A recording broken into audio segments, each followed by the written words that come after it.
வணக்கம் தமிழ் கல்வி மாணவர்களே. இன்றைய காணொளியில் நாம் காண இருப்பது குற்றிய லிகரம். இதை பற்றி தான் நம்ம பார்க்க போகிறோம்.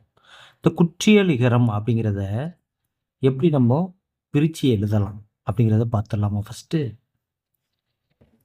குறுமை கூட்டல் இயல் கூட்டல் இகரம். குற்றிய லிகரத்தை எப்படி பிரிக்கலாம்? குறுமை கூட்டல் இயல் கூட்டல் இகரம். குற்றிய லுகரம் அப்படின்னாலே இந்த இடத்துல உகரம் அப்படிங்கிறது வரும். இதை நீங்கள் மைண்டில் ஞாபகம் வச்சுக்கணும், சரிங்களா?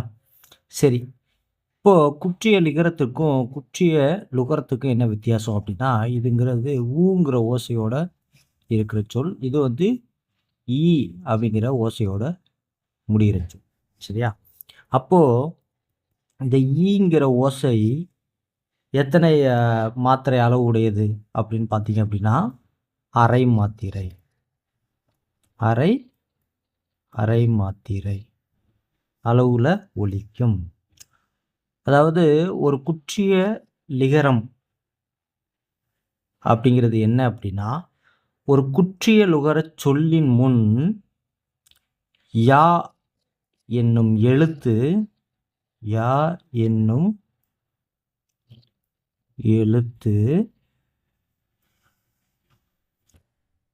முன்னாடி சொல்லுக்கு முன்னாடி சேரும் பொழுது அக்குற்றிய லுகரம் அப்படிங்கிறது இறுதியில் என்னவா மாறும்? உகரம் அப்படிங்கிறது நம்ம இங்கேயே பார்த்துட்டோம் இல்லையா? உகரம் அப்படிங்கிறது என்னவா மாறுது? உகரம் அப்படிங்கிறது இகரமாக மாறுது. இதைத்தான் நம்ம என்ன சொல்கிறோம் அப்படின்னா, குற்றிய லிகரம் அப்படின்னு சொல்கிறோம். சரி, இப்போது உங்களுக்கு கன்ஃபியூஷனாக இருக்க மாதிரி இருக்கு இல்லையா? இப்போ எடுத்துக்காட்டு பார்த்துடலாமா? இப்போ எடுத்துக்காட்டு பார்த்தோம் அப்படின்னா, எடுத்துக்காட்டு ஒரு சொல் இருக்கு, வீடு கூட்டல் யாது அப்படிங்கிறது என்னவா மாறுதுன்னு பாருங்க. இங்கே என்ன சொல்லியிருக்கோம்? யாங்கிற எழுத்து முன்னாடி வரும்போது, குற்றிய லிகரத்தில் யாங்கிற எழுத்து முன்னாடி வரும்போது அது என்னவா மாறுது? உகரம் வந்து இகரமாக மாறுது. அப்போது வீடு கூட்டல் யாது அப்படிங்கிறது வீடி யாது அப்படின்னு வரும். அதே மாதிரி இன்னொரு எடுத்துக்காட்டு பார்த்துருவோம்.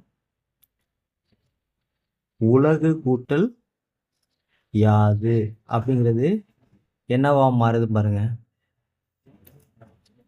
உலகியாது. அதே மூன்றாவது ஒரு எடுத்துக்காட்டு பாருங்க.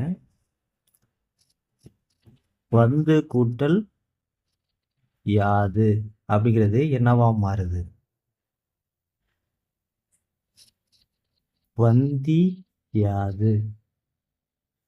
சரிங்களா?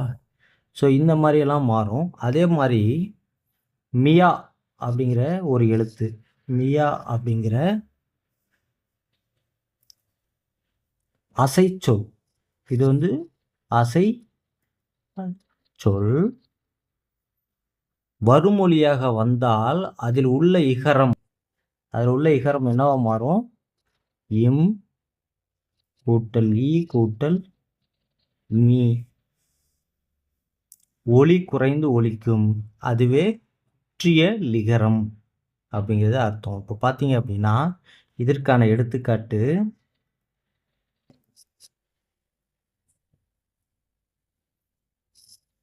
கேல் கூட்டல் மியா அப்படிங்கிறது என்னவா பாருங்க பாருங்க?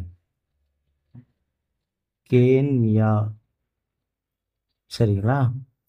இவ்வளோதான். குற்றிய லிகரத்தில் இதை பேஸ் பண்ணி தான் கொஷின் உங்களுக்கு கண்டிப்பாக கேட்பாங்க. அதனால் இதை நல்லா ஞாபகம் வச்சுக்கோங்க, சரிங்களா? இன்றைய மீண்டும் ஒரு காணொளியில் சந்திப்போம். நன்றி, வணக்கம்.